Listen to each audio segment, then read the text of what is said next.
sea su santo nombre, porque siempre hemos apiado. Loada al Señor que es bueno, que para siempre es su merced. Bendigamos al Altísimo por su ley primeramente, que liga nuestra raza con el cielo continuamente.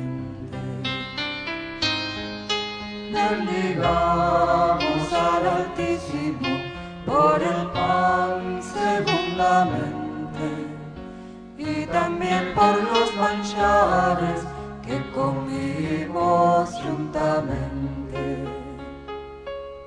Pues comimos y bebimos alegremente, su merced nunca nos faltó.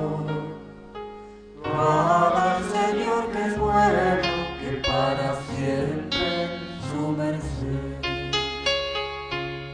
Bendita sea la casa esta, el hogar de su presencia, donde guardamos su fiesta con alegría y permanencia.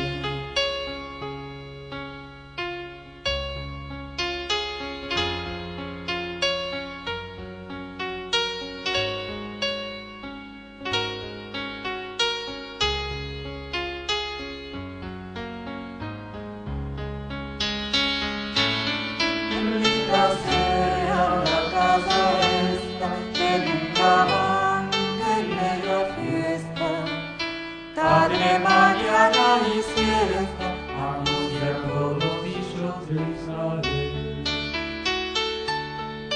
Alabado sea su santo nombre.